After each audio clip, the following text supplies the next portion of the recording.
এত বড় নেতা, দিনের বেলা রাস্তা চলতে গেলে 6-8টা গার্ড লাগে। হাসবো না কাঁদবো ভাবি মাঝে মাঝে, কি যুগে পা বাড়ালাম রে ভাই। রাষ্ট্রপতির ইতিহাস শোনাচ্ছে, কেউ নেই। ওয়াক্তটা রাত, তাহাজ্জুদের মানে দিন নয়, গভীর রাত। তিনি একা রাস্তা নেমে পড়েছেন, কোনো বডিগার্ড নেই, পুলিশ প্রশাসন নেই, কোনো পাহারাদার নেই। আমি বলেছি দিনের বেলা রাস্তায় বার হলে আমাদের 6-8টা গার্ড লাগে। কেন ভাই? তুমি মানব সেবায় পড়ে থাকবে, জনকল্যাণের কাজ করবে, তোমার আবার বডিগার্ড কিসের? কি ভুল হচ্ছে নাকি? আরে তুমি যেখানেই যাবে, যে রাস্তায় যাবে, জনগণ তোমার জন্য পাহারাদার হয়ে যাবে, ঠিক কি না? যেহেতু জনসেবায় তুমি পড়ে রয়েছো, যেখানে যাবে মানুষ তোমার পাহারাদার হয়ে কাজ করবে। মানে তুমি জানো এমন ধোনা ধুনে রেখেছি, একা যদি রাস্তায় বার হই আমার খবর আছে।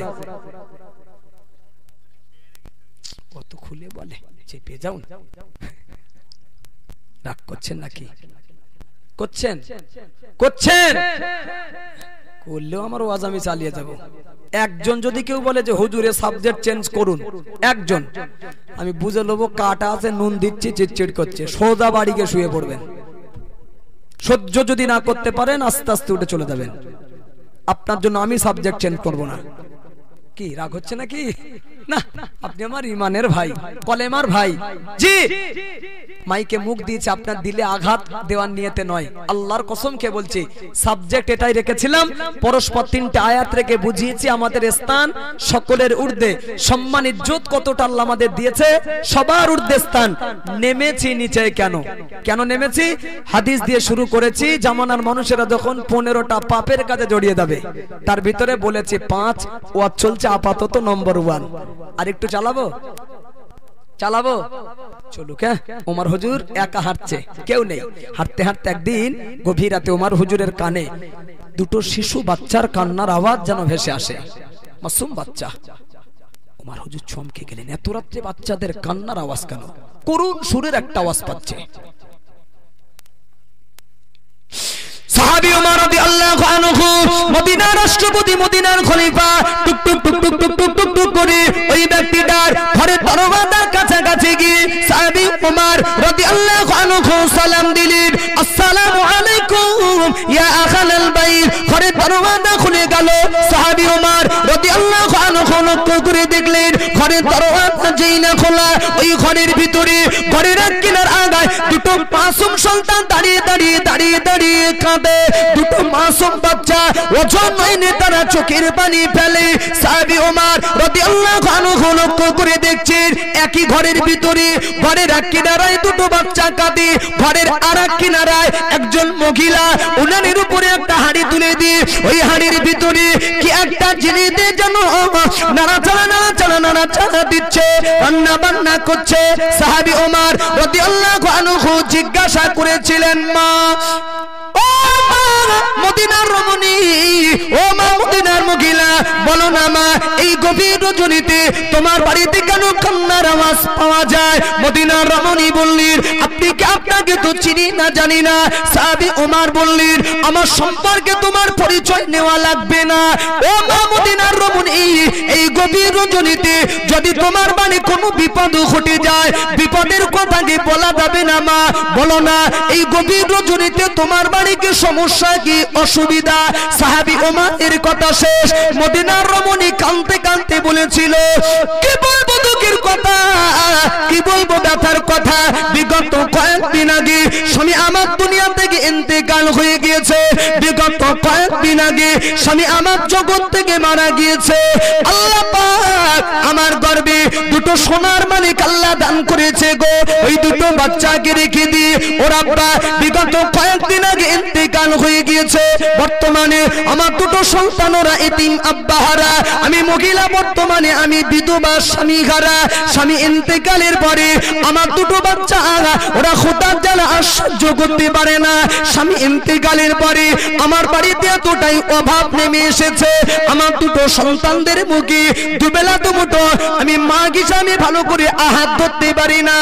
যার কারণে রাত গভীর ওরা আমার কাছে খাবারের প্রস্তাব দিয়েছিল, আমার বাড়িতে এমন কোনো খাদ্য নাই, দিতে পারিনি বলি এই গভীর রজনীতে ওরা ক্ষুধার জ্বালা সহ্য করতে না পেরে ঘরের কিনারে দাঁড়িয়ে দাঁড়িয়ে দাঁড়িয়ে দাঁড়িয়ে ওরা কাঁদে। ওদের পেটে এখন অত্যন্ত ক্ষুধার জ্বালা। সাহাবী ওমর রাদিয়াল্লাহু আনহু শুনেই বলেছিল, মা ও মদিনার রমণী, ও মা মদিনার মহিলা, বুঝেছি মা, এসেই তো আমি দেখছিলাম তোমার বাচ্চা দুটো কাঁদছিল ওই জায়গায়, ক্ষুধার তাড়নায় কাঁদছে, এখন আমি বুঝেছি। তবে এসেই তো দেখছিলাম তুমি ঘরের এই জায়গায় উনানের উপরে যেন তুমি কি রান্না করছিলে, বলো না মা, তোমার সন্তানদের জন্য তুমি হাড়িতে কি রান্না করছিলে? সাহাবী ওমরের কথা শেষ, মদিনার রমণীর কান্না বেড়ে গেল। কি বলবো না তার কথা, কি বলবো দুঃখের কথা, আল্লাহর জাতের কসম খেয়ে বলি আমি ওদের জনম দুঃখিনী মা। আমার সন্তানদের জন্য আমি মূলত আমি হাড়ি থেকে রান্না করি না গো, সান্ত্বনা দেওয়ার জন্য, আমার সন্তানদের মুখে হাসি ফোটানোর জন্য আমি ওদের জনম দুঃখিনী মা। আমি মিছে মিছে আমি উনানের উপরে একটা হাড়ি তুলে দিয়ে ওই হাড়ির ভিতরে বড় একটা পাথর আর অল্প কিছু পানি দিয়ে আমি ওদের জনম দুঃখিনী মা, আমি হাড়ির ভিতরে পানি আর পাথর দিয়ে আমি নাড়াচাড়া নাড়াচাড়া নাড়াচাড়া দিচ্ছি, আওয়াজ করছি। আমার সন্তান দুটি ভাববে আমাদের পেটে ক্ষুধা লেগেছে বলে মা আমাদের জন্য বুঝি রান্না করছে, রান্না হয়ে গেলে বুঝি মা আমাদের খেতে দেবে। কিন্তু না, আমি জনম দুঃখিনী মা, আমার উদ্দেশ্য এটাই বাচ্চারা বেশিক্ষণ জেগে থাকতে পারবে না, আমি দেরি দেরি দেরি দেরি দেরি দেরি দেরি দেরি করে পানি আর পাথর নিয়ে আমি বাহানাটা চালিয়ে যাব, ছলনা করে যাব, বাচ্চারা বেশিক্ষণ জেগে থাকতে পারবে না, রান্নার অপেক্ষা করতে করতে ওরা ঘুমিয়ে যাবে, ওরা ঘুমিয়ে গেলে আমার বাহানা আমার ছলনা আমি বন্ধ করে দেব। তাই আপাতত সন্তানদের মুখে হাসি ফোটানোর জন্য আমি সান্ত্বনা দেওয়ার নিয়েতে পানি আর পাথর নিয়ে আমি খেলাটা খেলছিলাম, ওরা তো জানে না হাড়ি কি আছে। সাহাবী ওমর রাদিয়াল্লাহু আনহু শুনেই বলেছিল, মা ও মদিনার রমণী, ও মা মদিনার মহিলা, তুমি কি কথা আমাকে শোনালি বলো না মা, আমি ওমর, আমি মদিনার রাষ্ট্রপতি, মদিনার খলিফা, আমার রাজত্বকালে তোমার সন্তান দুটো যদি ক্ষুধার তাড়নায় মারা যেত কিয়ামতের ময়দানে আল্লাহর আদালত থেকে ওমর কখনো রেহাই পেত না মা। ও মা মদিনার রমণী, একটুখানি ধৈর্যকে ধরা যাবে। এই কথা বলে সাহাবী ওমর ছুটে ছুটে ছুটে ছুটে ছুটে ছুটে নিজের ঘরেতে প্রবেশ করে এক বস্তা আটা রাষ্ট্রপতি তার মাথায় তুলে নিয়ে মদিনার রমণীর বাড়ি এসে বলেছিল, মা ও মদিনার রমণী, এই আটার বস্তাটা আমি রেখে গেলাম মা, এই আটার বস্তা থেকে আটা নিয়ে তোমার সন্তানদের মুখে এখন রুটি রুজির ব্যবস্থা করো। ও মা মদিনার রমণী, আবার যদি কখনো প্রয়োজন হয় আমি ওমর আমার রাজ দরবারে চলে আসবে।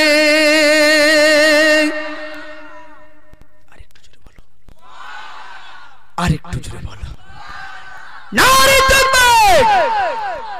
হালকা দৃষ্টিতে নেবেন না, রাষ্ট্রপতির মাথায় আটার বস্তা, আলহামদুলিল্লাহ হবে, সুবহানাল্লাহ হবে। আপনার একজন আত্মীয়, আমার একজন আত্মীয় হসপিটালের বেডে ভর্তি, লাগবে একটা সই, কার অত খুলে বলার টাইম নেই, লাগবে 3 দিন হেঁটে হেঁটে একটা সই পাওয়া যায় না জি। আরে যাবে বা কি করে, সকাল 10টার আগে ঘুম ভাঙে না তো।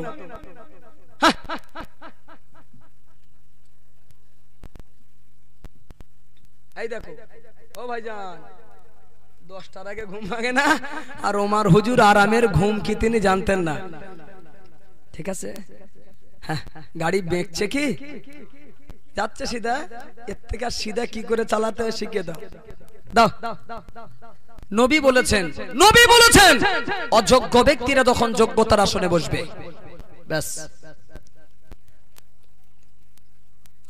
ওমর রাদিয়াল্লাহু আনহু একদিন তার সন্তান ব্যভিচার করেছেন, ভাইটাল কথা বলছি, যদিও এই কথাটি একটু মতান্তর আছে দুরকম।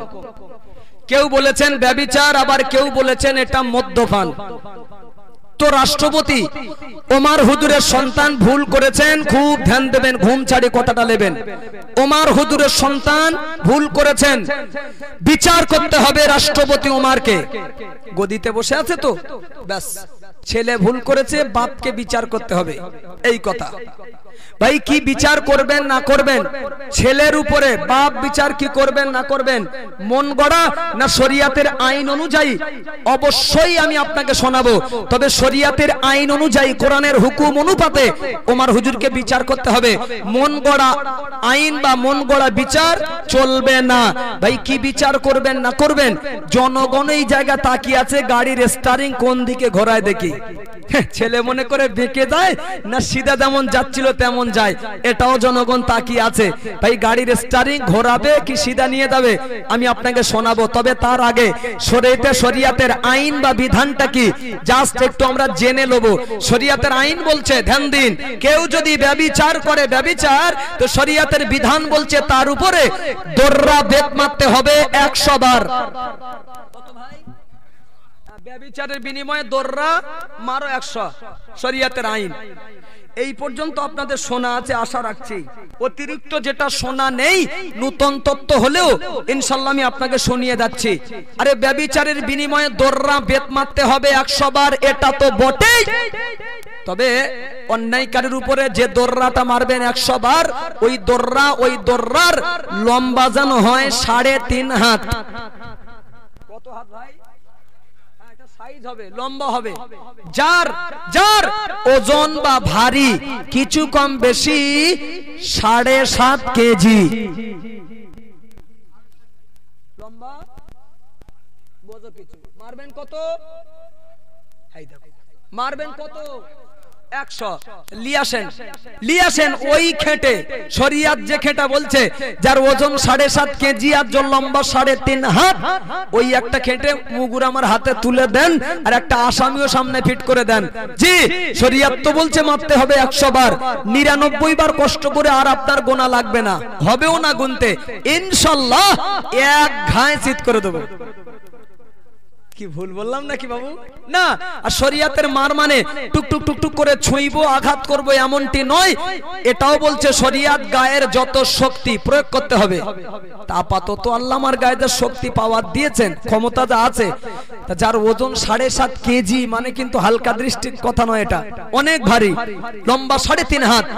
আমার গায়ে যা আপাতত শক্তি, কারোর মাথা টার্গেট করে যদি একবার সুপিয়ে মারি, একবার হবে না ভাই? হাই দেখো, হবে না? ব্যাস, এটাই শরিয়াতের বিধান। ব্যভিচার করলে এই শাস্তি।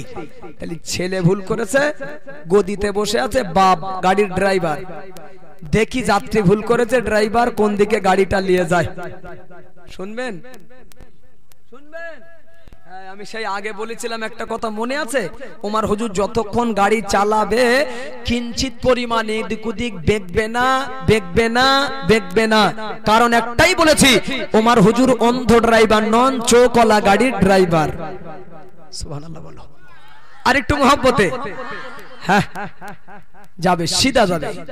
জি, ওমর হুজুরের সন্তান ভুল করেছে, বাপ বিচার করা শুরু করেছে। মন গড়া বিচার নয়, ইসলামিক ল অনুযায়ী, শরিয়াতের আইন অনুযায়ী, কোরআনের হুকুম অনুপাতে সন্তানের উপরে দোররা বেত মারতে শুরু করেছে। মারতে পরিশেষে রাষ্ট্রপতি ওমর হুজুরের সন্তান মারা গিয়েছিল।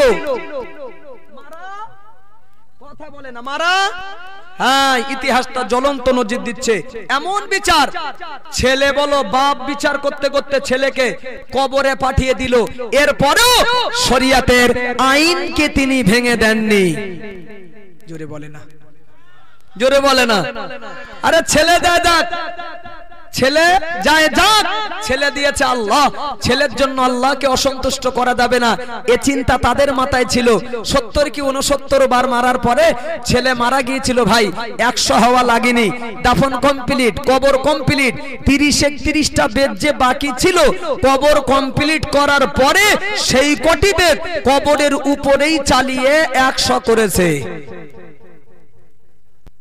কষ্ট হচ্ছে? বাড়ি গিয়ে বলবেন, যান চেপে যান, যদি মন চা জোরে বলুন, জোরে বলুন। আরে ছেলে কবরের ভিতরে, আশ্চর্য কথা ভাবুন, ছেলে যদি কবরের ভিতরে থাকে, তাহলে বাকি 30টা বেদ যে বাকি ছিল 100 হতে, আচ্ছা লাশ কবরের ভিতরে, আর যদি ছড়িটা উপরে চালানো হয়, গায়ে আঘাত হচ্ছে কি ভাই?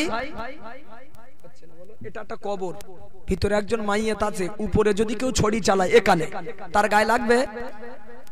তাহলে এখানে মারার অর্থ কি? ভয় দেখানো, হুমকি দেওয়া, তবে কি সজাগ করা? জি না, ঠিক বলেছেন। ওমর রাদিয়াল্লাহু আনহুকে জিজ্ঞাসা করা হয়েছিল, তিনি কাঁদতে কাঁদতে বলেছিলেন ভয় হয়, ভয় হয় আল্লাহর আদালতে যদি জিজ্ঞাসা করে বলে ওমর নিজের ছেলে বলে বিচার করতে করতে 70 কি 69 বার মারার পরে ছেলে মারা গিয়েছিল, বাকি ছিল এত, মারলে না কেন? তো আল্লাহর আদালতে দাঁড়িয়ে আমি ওমরের জবানে লাগাম লেগে যাবে, কিছু বলতে পারবো না সেদিনে, তো কিছু একটা বলতে যেতে পারি আল্লাহর আদালতে দাঁড়িয়ে। এই চিন্তা মাথায় নিয়ে বাকি বেদটা কবরের উপরেই আমি চালিয়ে 100 করেছি। জোরে বলতে হবে, বলো জোরে বলতে হবে। আচ্ছা, এই যে বিচার করেছেন ওমর হুজুর, দিলের কথা বলবেন আপনারা, বিচারটা শোনার পরে খুশি? ঠিক করে বলুন, খুশি হব না কেন ভাই? ছেলেকে বিদায় দিয়েছে, এরপরেও আমি বলছি শরিয়াতের আইনকে তিনি ভেঙে দেননি, তাহলে খুশি হব না? অবশ্যই হব। ভাই আপনারা চান সমাজে ন্যায্য বিচার হোক? চান না বলুন? চান? আলহামদুলিল্লাহ, আমিও চাই। আপনি যেমন চান আমিও তেমন চাই। এরপরেও আপনাকে বলছি হবে না, হবে না, হবে না। কেন? এটা ওমর হুজুরের পিরিয়ড নয়, এটা 2023 সাল। হবে না, এই কথাটা অন্তত বুক ভরা কষ্ট আর ব্যথা নিয়ে বলে যাচ্ছে ভাই। জি, ওমর হুজুরের বিচার শোনানোর পরেই তারপরে বলছি বুক ভরা কষ্ট নিয়ে। জানেন আজকাল আমার সমাজে বিচারে বসার আগে অন্তরে খুব ভয় এসে যায়। যে কোনো বিষয় যখন বিচার ডাকা হয় না ভাই, যাওয়ার আগে বুকটা টলে যায়, ভয় এসে যায়। কেন জানেন? ধনী পরিবারের একটা ছেলে ভুল করলে বিচার একরকম, গরিব পরিবারের একটা ছেলে ভুল করলে তার বিচার আরেক রকম, পার্টির লোক ভুল করলে বিচার একরকম, পার্টির বাইরের লোক ভুল করলে তার বিচার। কি বাজে কথা বলছি জানো আমি? ঠিক কি? যদি নাও বলেন এটাই ঠিক। তুমি হয়েছো বিচারক, যাও শুধু মোরে কবরে ঢোকো। আল্লাহর আদালতে, আল্লাহর কসম, হাসরের মাঠে হাদিস পাক সাক্ষ্য দিচ্ছে বিচারক যারা পৃথিবীতে আল্লাহ তাদের ধরবে। হ্যাঁ, ক্ষমতা ছিল, পাওয়ার ছিল, জনগণ ছিল, করেছো পাওয়ার সামনে রেখে এই বিচার। জানতে গাড়ি এই রাস্তা যাবে, বেঁকিয়েছিলে কেন? আগে উত্তর দাও। তুমি জানো এই গাড়ি এই রাস্তায় যাবে, তো পশ্চিমে না গিয়ে তুমি বেঁকালে কেন উত্তর দিকে? আগে কৈফিয়ত দাও। না ভাই, ভুল হচ্ছে। আল্লাহর আদালতে সেদিন কেউ পাশে থাকবে না ভাই। এ ক্ষমতা, এ মস্তানি, এ বাহাদুরি, এ টাকা পয়সা, এ জনবল কিচ্ছু নয়, ধরা পড়তে হবে সেদিনে। এজন্য সমাজে ন্যায্য বিচার যাতে হয়, এর দাবি আমি রেখে দেব। আমার ওয়াজ শেষ হয়নি কিন্তু ভাই, এরপরেও আমি জানি হায়াত আস্তে আস্তে ফুরিয়ে আসছে। বুঝিয়ে যদি না যেতে পারি ভাববেন আসলো আর চলে গেল, কি বললো বুঝলাম না। আমি এমনটি করতে চাই না ভাই, সাবজেক্টের বাইরে আমি যাই না। আমি 5টা পয়েন্ট রেখে একটা পয়েন্টের উপরে ওয়াজ করতে করতে আপাতত শেষ না হলেও আমি শেষ করতে বাধ্য হচ্ছি। কেন? এখনো বাকি রয়েছে 4। আমি বলতে চাচ্ছি এটাই, নেতা কারা হবে, নেতার দায়িত্ব কারা, মানে নেতার দায়িত্ব কিভাবে পালন হবে, বিচারক কারা হবেন, আর সমাজের বিচার ব্যবস্থাগুলো কিরকম করতে হবে। বলতে বলতে এই পর্যন্ত আপাতত রাখলাম। তাহলে এক কথায় বুঝে নিন, পেন থাকবে জ্ঞানী মানুষের হাতে, চেয়ারে বসবে জ্ঞানী মানুষ, ঠিক কি না? ওয়াজ করবে যোগ্য আলেম।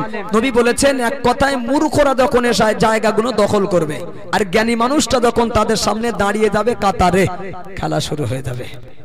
ব্যাস, একটা পয়েন্ট রাখলাম, বাকি রইল 4, শুরু হবে তার আগে নবীর শানে একটু খুব মোহাব্বতে দরুদ শরীফ পড়ুন। আল্লাহুম্মা জোরে সাল্লি আলা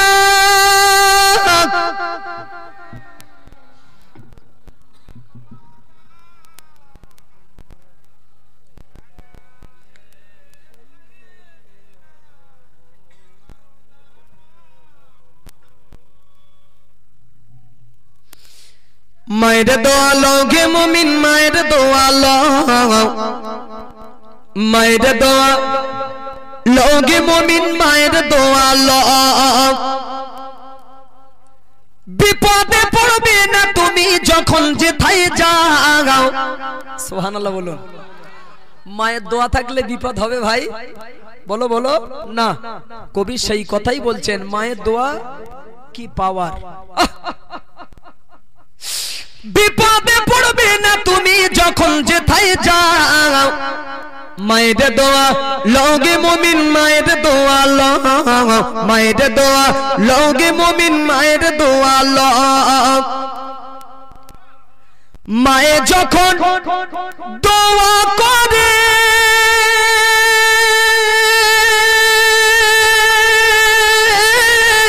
চলে যায় ওই আরশ পরে, সাথে সাথে কবুল হয় ফল দেখিতে পাও। জোরে বলো, জোরে বলো। সাথে সাথে কবুল হয় ফল দেখিতে পাও। মায়ের দোয়া লওগে মুমিন, মায়ের দোয়া লও, মায়ের দোয়া লওগে মুমিন, মায়ের দোয়া লও। নিজে নিজে মনে করো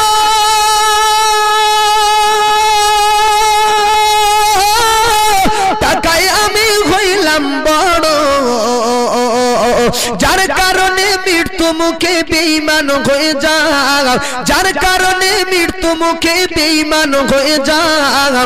মায়ের দোয়া লওগে মুমিন, মায়ের দোয়া লও, মায়ের দোয়া লওগে মুমিন, মায়ের দোয়া লও। বিপদে পড়বে না তুমি যখন যেথায় যাও, বিপদে পড়বে না তুমি যখন যেথায় যাও। মায়ের দোয়া লওগে মুমিন, মায়ের দোয়া লও, মায়ের দোয়া লওগে মুমিন, মায়ের দোয়া লও। একটি গ্লাস পানির ফলে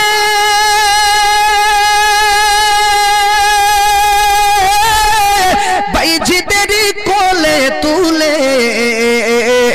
হাত তুলে মা বলে বাইজিদকে ওলি বানাও, হাত তুলে মা বলে বাইজিদকে ওলি বানাও।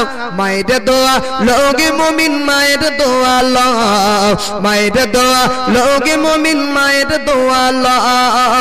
যার কারণে বাইজিদের নাম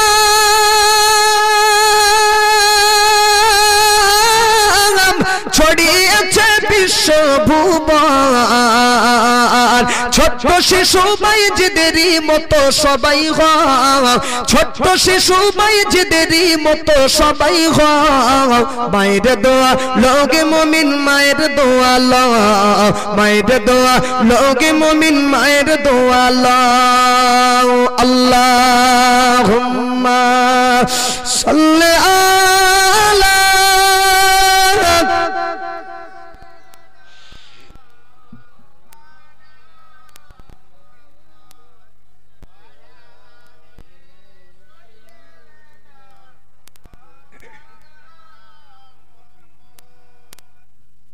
ও মদিনার মাটি রে,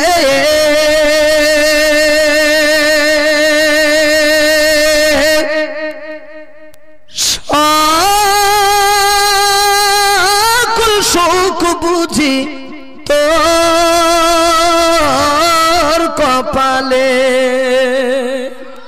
আর একটু জোরে হবে না?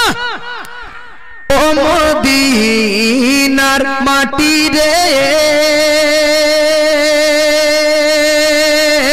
সকল সুখ বুঝি তোর কপালে। ও মদিনা রে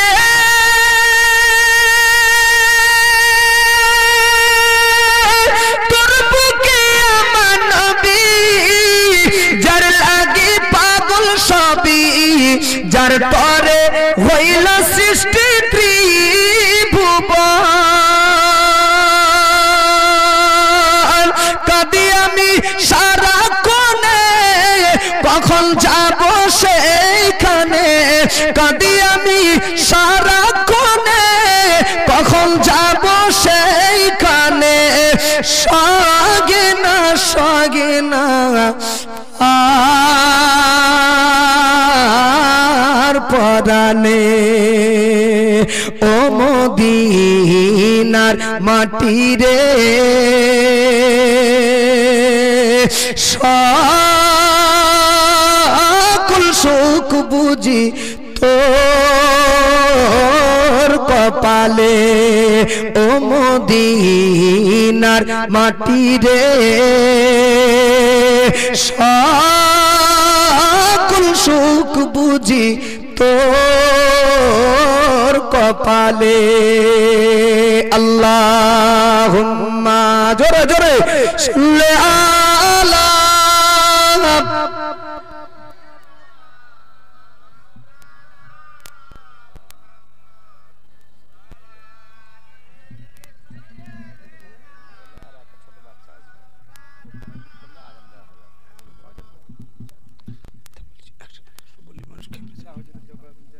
আমার ভাইরা শোনেন, আপনি শুরুতে ছিলেন না তো ওই জন্য লোক গুলোচ্ছি জানে না। বলেছি এক, বাকি গজল কত নেবেন ও সারা রাত বলতে পারি, বাকি কটা? 4। কি বলেছি মনে আছে? 2 নম্বর পয়েন্ট ভুলে গিয়েছেন, আমি বলে দেবো। নবী বলেছেন, চট করে বলছি, মসজিদ মাদ্রাসার সম্পদ যখন ব্যক্তিগত কেউ আত্মসাৎ করবে আসমান থেকে খেলা শুরু হয়ে যাবে। ভাই আপনাদের গ্রামের যে মসজিদ, এটাই জুমা হতো নাকি এখানে? জোরে আমি জানি না, জুমা হতো? ও তো ভেঙে দেশ তো, বৃহত্তম তৈরি করা হবে তাই তো? আচ্ছা আচ্ছা, পাথর ছিল কি ছিল না বলো? আচ্ছা এই যে তৈরি হচ্ছে, পাথর হবে? তৈরির পরে পাথর হবে? এই তো ভাবছে চাঁদা তুলবে এক্ষুনি। আরে বাবু চাঁদা তুলবো না, সমস্যা নেই, পাথর চোখ চাইবো না আমি, পাথর পরে হবে তো ইনশাল্লাহ। ইনশাল্লাহ তারপরে এসি হয়ে যাবে, বলুন ইনশাল্লাহ। হ্যাঁ কথা বুঝুন, মোজাক করা মসজিদ, পাথর বিছানো মসজিদ, এসি মসজিদ, ভাই ঠান্ডা মাথা নেবে কিন্তু ঘুমের সময়। আর ওই মসজিদের পাশে একটা চাচার বাড়ি, আর ও চাচার দাওয়াত ছিল খানা বাড়ি, পরের মাল তো চাচা এমন ভদ্দম খাওয়ান খেয়েছে, খেয়ে আর বাড়ি আসতে পারিনি, মসজিদের পাশ দিয়েই যাচ্ছিল, যাওয়ার পথে দেখে মসজিদের গেট খোলা, চট করে জুতোটা বাইরে রেখে ভিতরে গিয়ে জামা গেঞ্জি খুলে, প্রচন্ড গরম ঠান্ডা তো পাথর, জামা গেঞ্জি খুলে মসজিদের পাকা সুইচটা মেরে মসজিদের বারান্দায় শুয়ে একটু আড়গোড় খাচ্ছে, আরাম করতেছে। ও চাচা আরাম করছেন করুন, আড়গোড় খাচ্ছেন খান, আমার কোনো সমস্যা নেই, ইলেকট্রিক বিলটা কে দেবে?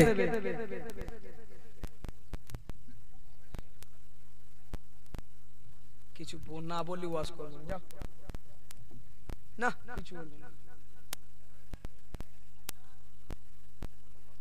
ইলেকট্রিক বিলটা কে দেবে সেইটা আগে বলুন, কে দেবে? মহল্লাবাসী দেবে, ঠিক বলেছেন। আকাল মোর বয়স্ক লোক তো, হ্যাঁ পুণ্য চালে ভাত বাড়ে, ঠিক ভেবে চিন্তেই বলেছেন। জি মহল্লাবাসী দেবে, গ্রামবাসী দেবে, কমিটি দেবে। তাই যদি দেয় আপনি ছাড়লেন কেন? এটাই আজ থেকে মাথায় রাখবেন, এটা জনগণের জিনিস। কাদের জিনিস? হ্যাঁ পয়েন্ট রেখেই তারপরে বলছি, মসজিদ মাদ্রাসার সম্পদ যখন ব্যক্তিগত কেউ আত্মসাৎ করবে আসমান থেকে খেলা শুরু। ঠিক আছে, দাদা হুজুরকে মানেন আপনারা? ফুরফুরা শরীফের দাদা হুজুরের মানেন? ঠিক করে বলুন, মানেন? তবলিগ করেন? করবেন। আজান গাজি করেন? করবেন, সমস্যা নেই। আরে ইমানের ভাই হিসাবে আমরা সব এক, ঠিক কি না? আমি এতটুকু বলেছি, দাদা হুজুরকে মানেন, এটাই বলেছি। মানেন? দেখি দুটো করে হাত। ফুরফুরার পাগল আপনারা? ঠিক বলছেন? তকবীর দেন তবে তুলে, আর একবার দিলটা চাচ্ছে না, আড়াই তকবীর তোলে, দুটো করে হাত খাড়া করেন, নাড়া দেন একবার। আল্লাহর কাছে ক্যামেরা হোক, আল্লাহ আমরা ফুরফুরার পাগল, হাত তুলে আল্লাহ আপনার দেখাচ্ছি, দেখো আমরা ফুরফুরার পাগল, তুলে তকবীর দেন, নাড়া দেন, নাড়া দেন, নাড়া দেন, নারাই তাকবীর, জোরে নারাই তাকবীর, নারাই তাকবীর। রাখেন সব ফুরফুরার পাগল। শোনেন, মেনেছেন যখন দাদা হুজুরের, তার জীবনে 2 মিনিট হুজুরের জীবনের একটা আদর্শ আপনাকে দিচ্ছি, নিয়ে দেন বাড়ি। দাদা হুজুর কেবলা দিনের বেলা একটা মাহফিলে ওয়াজ করতে গিয়েছেন, রাতে নয় দিনে। ওয়াজ শেষ, হুজুর বললেন, বাবা এই গ্রামের আদি মসজিদ কোথায়? পুরাতন মসজিদ, খুব ধ্যান দেবেন। কেন? জোহরের নামাজ জামাতে আদায় করবেন। দাদা হুজুর তো জনগণ নিয়ে গেলেন ওই গ্রামের পুরাতন মসজিদ, যেটা নিয়ে গেলেন। জোহরের নামাজ জামাতে আদায় করে দাদা হুজুর কেবলা মসজিদে বসে আছেন। অসংখ্য মুরিদ দাদা হুজুরকে ঘিরে ধরেছেন। পীর মুরিদের ব্যাপার, সালাম কালাম করছেন, মুসাওয়া করছেন, দোয়া নিচ্ছেন, কি পীর মুরিদের একটা ব্যাপার থাকে তো। দাদা হুজুরকে পেয়ে মানুষ ছাড়বে? ছাড়বে? পাশে মসজিদের ইমাম সাহেব, উনিও বসে আছেন নামাজের শেষে, দাদা হুজুর মুসাওয়া করছে, ইমাম সাহেব পাশে আছে। ওই মসজিদের পাশেই একটা বাড়ি, বাড়িওয়ালার গিন্নি মহিলা কিভাবে শুনেছেন যে আমাদের মসজিদে ফুরফুরা শরীফে দাদা হুজুর বসে আছে। তার স্বামী বাড়ি ছিল না, না মহিলা শুনেছেন। আর আল্লাহর কি শান, তার একটাই বাচ্চা, জন্মে থেকে কঠিন রোগী, কঠিন রোগী। অনেক চেষ্টা করেছেন, অনেক খরচ করেছেন, কোনো ফলাফল হয়নি, কিছু লাভবান আসেনি। তো শুনেছেন যখন আমাদের ফুরফুরা শরীফের, আমাদের মসজিদে ফুরফুরা শরীফের দাদা হুজুর বসে আছে, তার দিলটা চেয়েছে আল্লাহর ওলি মানুষ, দেখে যাই। তো মসজিদের সাইডে এসে হুজুরকে লক্ষ্য করে মহিলা বলছে, হুজুর আপনি যে এসেছেন, আমার একটাই বাচ্চা জন্মে থেকে এই রোগে আক্রান্ত, তো এসেছেন যখন আপনার হাতের একটা বরকতি তাবিজ আমার বাচ্চা দিয়ে যেতে হবে। কথা শুনছেন তো? একটা তাবিজ নেবে, কাজ আছে না নেই? দাদা হুজুরের হাতের লেখা তাবিজ, বরকত নেই, বিশ্বাস আছে আপনাদের? হ্যাঁ, একটা তাবিজ নেবে। স্বামী নেই, আড়াল থেকে গিয়ে মহিলা বলছে। দাদা হুজুর কেবল আস্তে করে বললেন, বাবা হবে না। কেন? খাতা নেই, পেন নেই, ফকির মানুষ, খালি হাতে এসছি বাবা, আল্লাহ রাজি থাকলে মৌকা দিলে পরে হবে। ঠিক আছে তো? কিচ্ছু নেই, খালি হাতে এসছে, রাজি হচ্ছে না। ইমাম সাহেবের একটু ইশারা করেছে, মহিলা তুমি একটু বলো না, আমার দ্বারাই তো হচ্ছে না।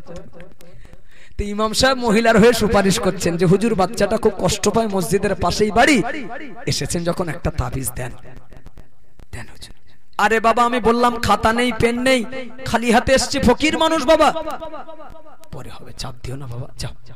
ইমাম সাহেব বুঝেছেন খাতা পেন নেই বলে দাদা হুজুর রাজি হচ্ছেন না। কথা শুনছেন তো?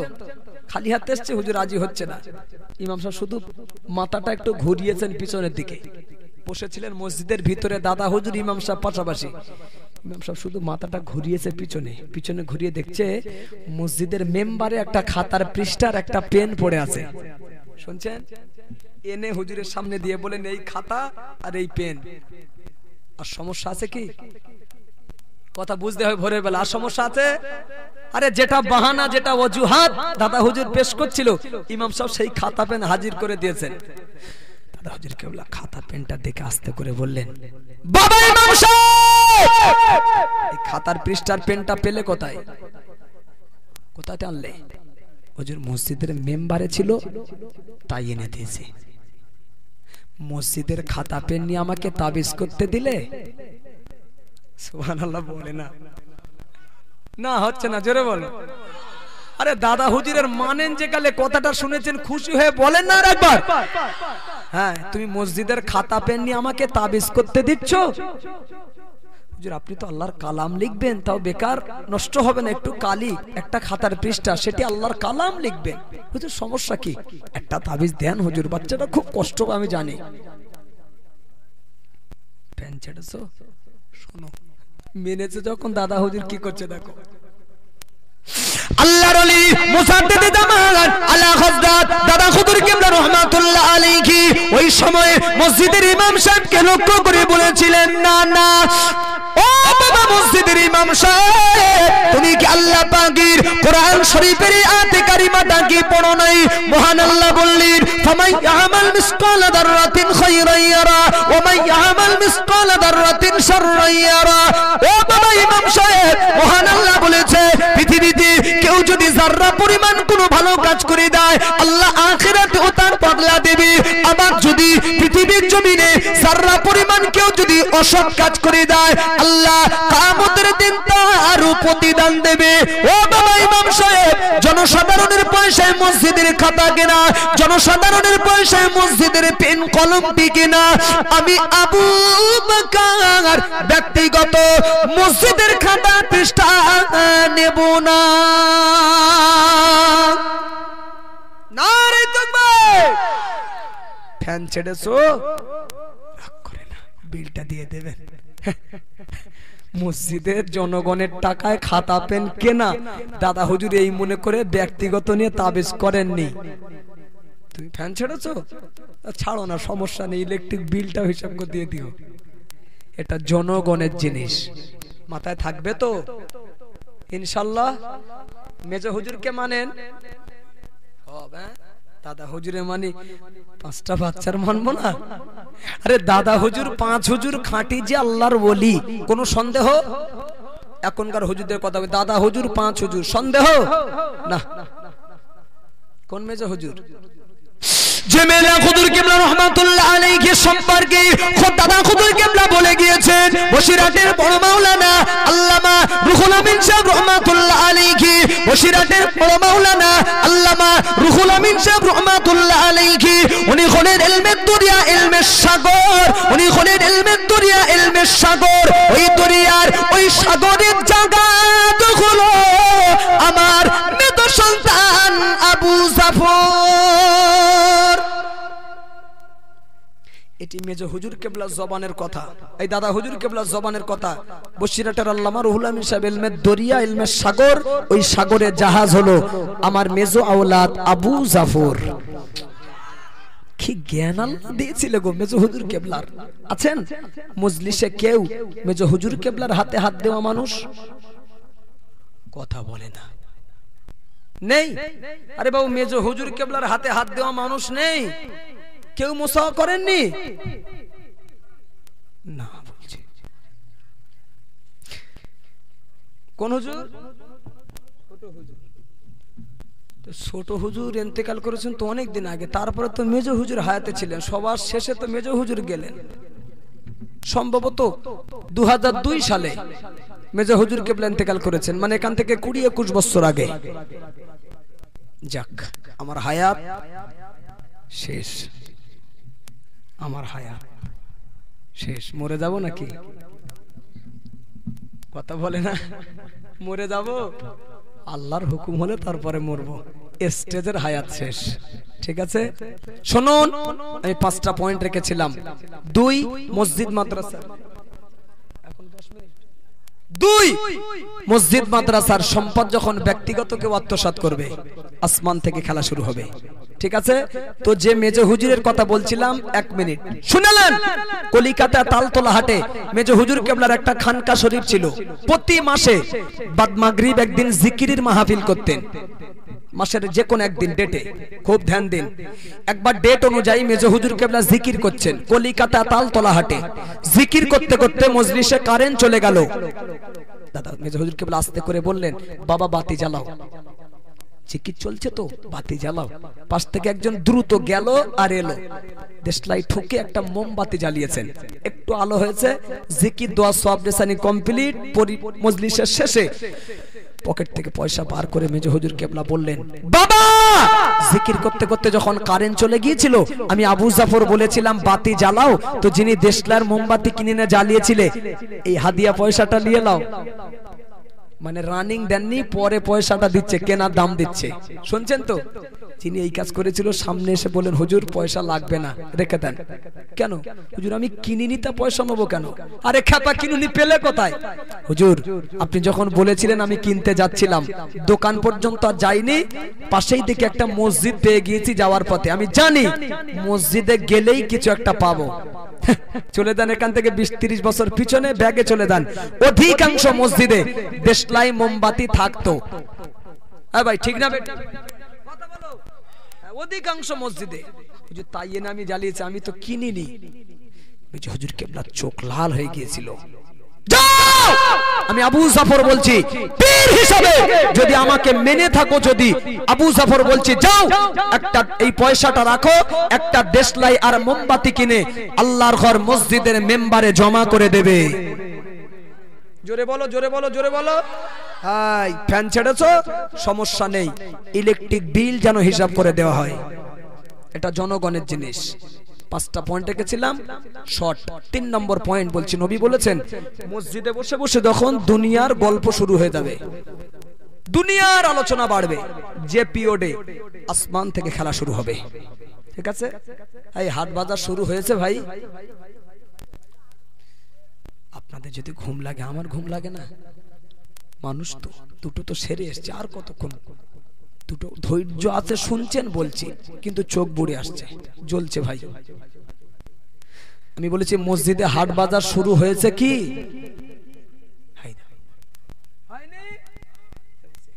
হবে? একটা হাদিস আপনাকে শুনিয়ে যাব বিদায় লগ্নে, হবে যখন গজব আসবে বলেছি। আর মসজিদে বসে কথা বললে আপনার ক্ষতি কত লাভ কত বলে দেবো? হ্যাঁ ভাই বলে দেবো। আর এটাই মাথায় থাকলে মসজিদে ঢুকেই জবান বন্ধ হয়ে যাবে।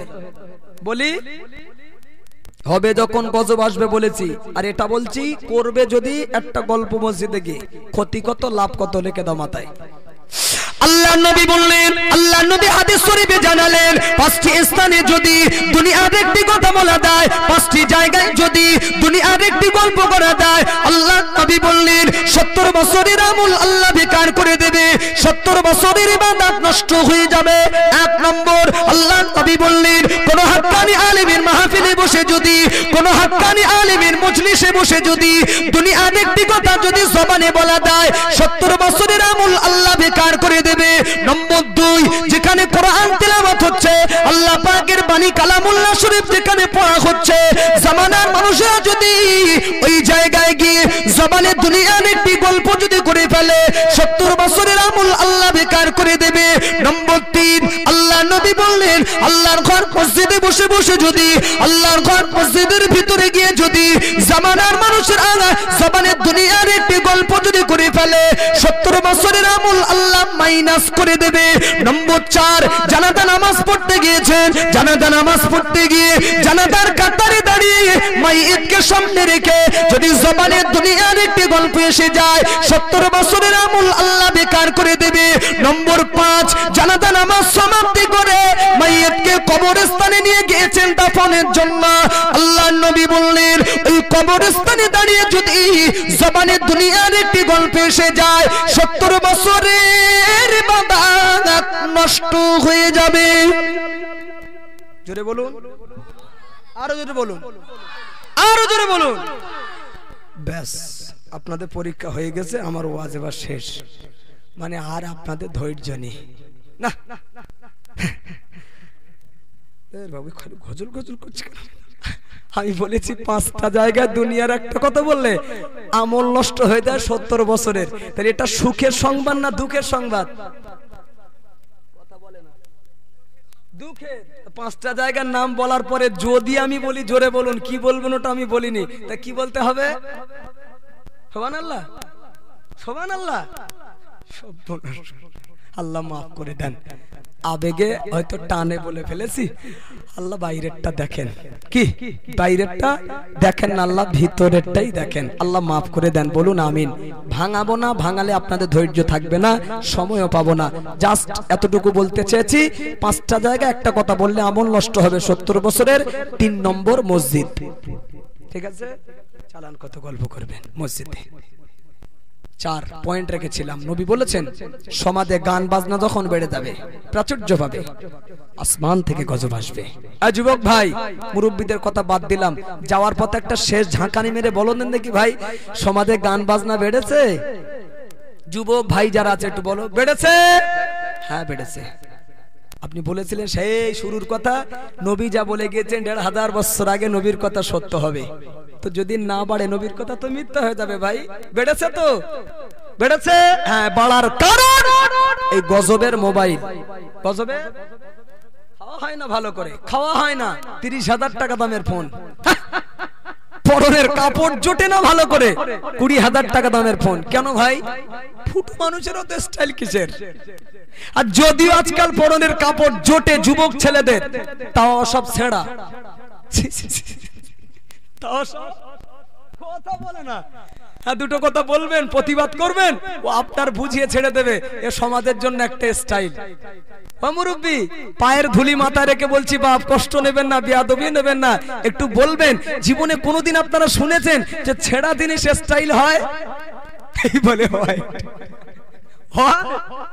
লজ্জায় শরমে যেটা আপনারা ফেলে দিতেন, যে ছেঁড়া জিনিস মান সম্মানের ব্যাপার, ইজ্জতের ব্যাপার, যাবো কি করে মানুষের সামনে পড়ে, ফেলে দিত। আল্লাহু আকবার, সেই ছেঁড়া জিনিসের এখন দাম বেশি। সমাজ খায় সমাজ। চোখের কালো চশমাটা খোলো, কালো কাঁচ তো, তাই সব কালো দেখছো। সাদা লাগাও, কোনটা কি কালার বুঝতে পারবে। আরে তোমার চোখে কালো চশমা বলে কি সবার চোখে কালো? বলো, তোমার কাঁচটাই তো কালো, তাই তুমি পৃথিবীর সব কালো দেখতেছো।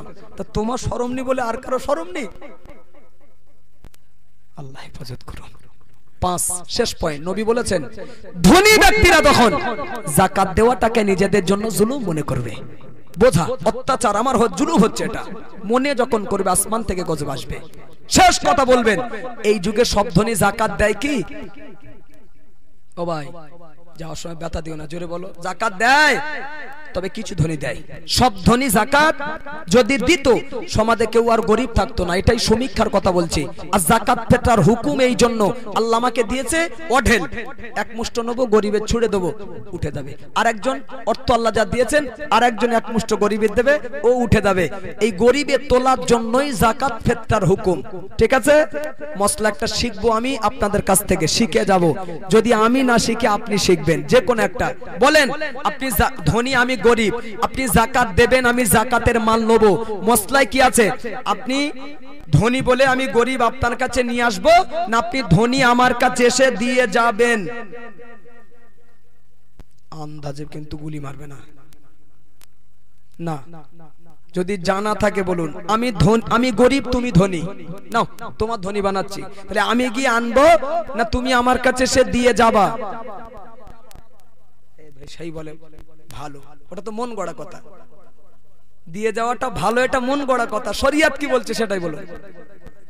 দিয়ে আসতে হবে, এটা শরিয়ত, এটা শরিয়ত। তাই যদি হয় এলাকায় মশলাটা আমল হয়, এই মশলা অনুযায়ী এলাকায় আমল হয় তো না হয় না? বলো, গরিবরা যায় তাই না? হ্যাঁ, তাহলে ছিল একরকম, নিজের থেকে কায়দা মেরে আমরা পাল্টেছি আর একরকম, ঠিক কি না?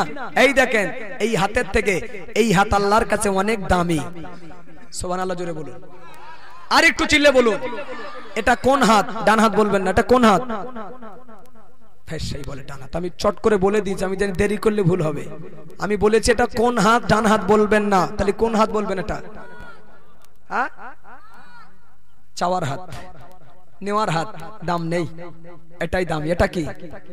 হ্যাঁ, নিতে শিখবেন না, দিতে শিখবেন। খেতে শিখবেন না, মানুষকে খাওয়াতে শিখবেন। পড়তে শিখবেন না, মানুষকে পড়াতে শিখবেন। এটাই আমার নবী পাকের আদর্শ। বলুন, চিল্লা বলুন। দুটো জিনিসের উপরে আল্লাহর লানত আছে, অভিশাপ আছে। দুটো জিনিস। নাম্বার 1 তালাক। কি বললাম? তালাক। তালাক। কোন স্বামী যখন তার স্ত্রীকে তালাক দেয়, শোনেন, এই তালাক শব্দের উপরে আল্লাহর লানত, অভিশাপ। অন্যত্র হাদিস পাকে রওয়ায়াত এসেছে, মানুষ যখন তালাক দেয় কোন স্ত্রীকে, আল্লাহর আরশের পায়াটা তখন নড়ে। আরশের পায়া? তুমি কত বড় মোস্তান বুঝে নাও, তালাক শব্দ ব্যবহার করেছো, স্বামী স্ত্রীর ভিতরে যা কিছু ঘটার সাথে সাথে ঘটে যাবে। ঠিক আছে, অপরদিকে আল্লাহর আরশের পায়া নড়ছে। আর আল্লাহর আরশের পায়া যদি কেউ নড়িয়ে দেয়, আল্লাহ ছাড়বে? আল্লাহ খুশি। আরশটা কার? কথা বলেন, আরশটা কার? হ্যাঁ, আল্লাহ ছাড়বে না গো। তালাক। খুব যদি মনে হয় যে স্ত্রী লাইনে আসছে না, হচ্ছে না, একটা তালাক বলবো, যাই হবে, আমি পরামর্শ দিচ্ছি ভোরের প্রাককালে বলবেন, একদম বিনা দ্বিধায় আপনারা বলবেন, সমস্যা নেই। তালাক হবে না, হবে না, হবে না। স্ত্রীকে তালাক বলবেন, একটা পরামর্শ দিচ্ছি। মুফতি সাহেব যদিও আমি নন, এরপরেও আমি মুফতির কাছ থেকে ফতোয়াটা জেনে তারপরেই আপনাকে বলছি। এই দেখেন, ভোরের বেলা তো মহিলারা ঘুমিয়ে আছে, শিখে যান যে কজন আছেন। খুব যদি মনে হয় যে স্ত্রী লাইনে আসছে না, কবজায় আনতে পারছি না, একটা তালাক দিয়ে হুমকি দেবো, চমকে দেবো একটু, যাতে গুড়িয়ে যায়, বলবেন, তালাক বলবেন। এই তালাক শব্দটা সরাসরি না বলে শুধু তালাকের আগে একটা কথা বলবেন, ইনশাআল্লাহ তালাক। কি বলবেন? বিনা পয়সা ফতোয়া নিয়ে লাও না, কাজ আছে। ইনশাআল্লাহ তালাক। এই ইনশাআল্লাহ শব্দটা আগে জুড়ে দেবেন, আর পরে তালাক বলবেন। আরে ইনশাআল্লাহ মানে আল্লাহ যদি চায়, আল্লাহ যদি রাজি হয়। তো তালাক শব্দের উপরে আল্লাহ লানত রয়েছে। এই তালাক শব্দটা আল্লাহ চায় না, রাজিও নয় এই শব্দের উপরে। অতএব তালাক বলার আগে ইনশাআল্লাহ বলে তালাক বললে স্ত্রী তালাক হবে না, হবে না, হবে না। মাঝখান থেকে ফ্রি মেয়েরা ভয় পেয়ে যাবে। ফ্রি মেয়েরা এটা ফ্রি ফতোয়া দিলাম আপনাদের। আর এই আওয়াজ যদি মাইকে শুনে নেয় মেয়েরা, আপনাদের কেরামতি শেষ। এটাও মনে রাখুন। তো এই গ্রামে কাজ হোক আর না হোক, এ কথাটা ছড়িয়ে দেবেন আশেপাশে, অন্য গ্রামে তো হবে কাজটা। কি শুধু বলবেন ইনশাআল্লাহ তালাক, ব্যাস ওই পর্যন্ত বলে সরে পড়বেন। আপনি নিশ্চিন্তা ঘুমাবেন, অন্য জায়গায় গিয়ে স্টিলোটা কম্বল ভাববে যে গুরুতি হবে, আমার সময় শেষ। কিন্তু না, কিচ্ছু হবে না। 2 ভিক্ষা বৃদ্ধি। লানত দুটো জিনিস, 1 নম্বর তালাক, 2 নম্বর কথা বলো ভিক্ষা বৃদ্ধি চাওয়া। আল্লাহ এটা সয় না, লানত রয়েছে। মানুষের কাছে চাইবে কেন ভাই? চাইবে কার কাছে? ব্যাস এই পর্যন্ত থাক।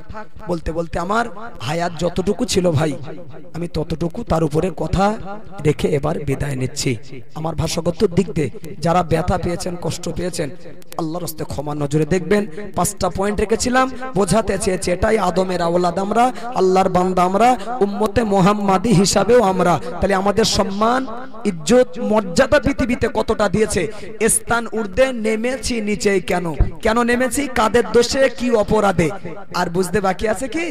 হ্যাঁ, নিজেদের জালে আমরা জড়িয়ে গিয়েছি ভাই। ছড়ি ছিল হাতে, পিঠে পড়ছে, আরো তেল মালিশ করতে থাকুন। না জানি আরো পরে আমাদের কত ছড়ি পিঠে না জানি অপেক্ষায় আছে। জি বিদায় নেব, তবে তার আগে দিলটা চাচ্ছে একটা ছোট্ট গজল বলে, দাবি যখন রেখেছেন ওই সূত্রে একবার দরুদ শরীফ পড়েন, একটু ভেবে দেখে নেই। আল্লাহুম্মা জোরে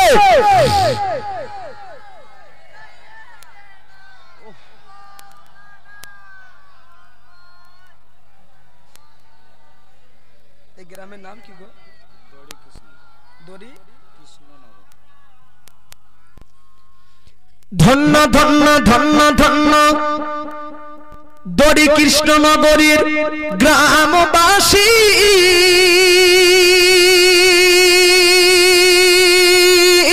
তোমরা ভালোবাসো তাই তোমাদের কাছে আসি।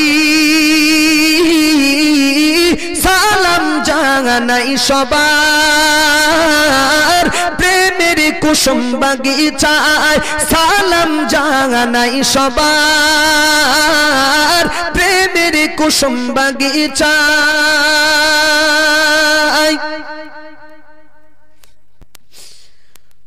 অতি সুন্দর করিয়া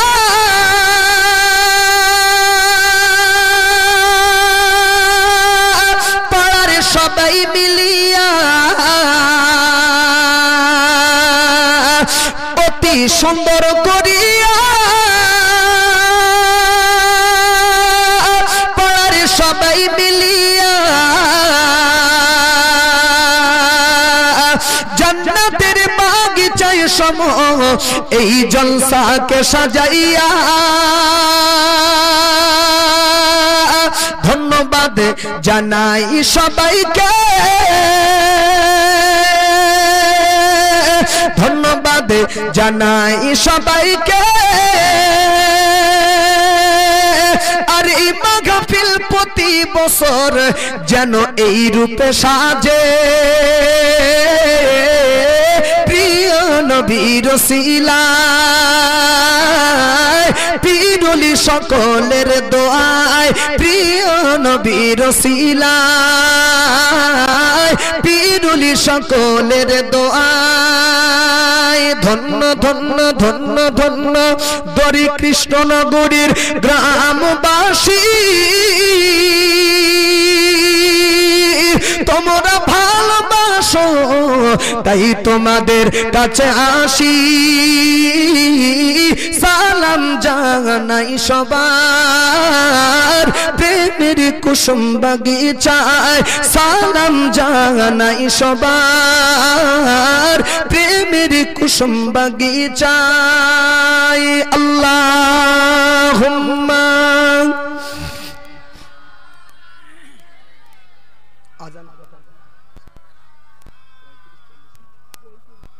ওয়ালা আলি সাইয়্যিদিনা। আলহামদুলিল্লাহ, অসমাপ্ত বক্তব্য ইটিতে বিদায় নিতে বাধ্য হচ্ছে। ভাই আজানের ধ্বনি উঠবে, তার পূর্বে আচ্ছা বাচ্চা এসছে, কুচি এসছে, স্বল্প কিছু কথা বলবে, মিনিট 15-20, তারপরেই আজানের ধ্বনি উঠবে। জি হ্যাঁ, সারা রাত ওয়াজ শুনলেন, ওয়াজ করলাম, ওয়াজ শুনলাম, ফজরের মূল্যবান নামাজ যদি ছেড়ে যায়, আমার মন বলে এ বসে থাকার থেকে আরামের বিছানায় শোয়া আমাদের ভালো ছিল, ঠিক কিনা? বসে যখন একটা রাত কাটিয়েছেন, আর মিনিট 15-20 পরে যখন আজানের ধ্বনি উঠবে, নামাজ না আদায় করে কেউ যাব? বলুন না, ইনশাল্লাহ যাব। এই নামাজের পর পর আখিরি দোয়া হবে, আর একজন বক্তা এসে ধৈর্য যতক্ষণ ততক্ষণ, হ্যাঁ নামাজের পর পর আরেকটা বক্তা এসেই 2-4 কথা রেখে তিনি আখিরি দোয়া করবেন, শেষ দোয়া করবেন। আমার ঘড়ি ধরে টাইম যেটা ছিল, এছাড়া 10 মিনিট বেড়েছে কিন্তু কমেনি। ভাই বিদায় নিচ্ছায় ভাষাগত দিক দিয়ে যদি ব্যথা পেয়ে যান, আল্লাহর হস্তে মাফ করে দেবেন। কোরআন হাদিস বলতে গিয়ে যদি ত্রুটি হয়, ভুল হয়, ক্ষমা চাচ্ছি আল্লাহর কাছে, আল্লাহ যেন ক্ষমা করে দেন, বলুন আল্লাহুম্মা আমিন। বিদায় লগ্নে আপনাদের একটু ঘুমটা শুধু লেগেছে কি ছেড়েছে আমি দেখতে যাচ্ছি। নারায়ে তাকবীর। দেখে লাও কি হচ্ছে, দেখো আওয়াজ দেখে লাও, ভোরের বেলা দিয়ে দেখেছো এরকম নারায়ে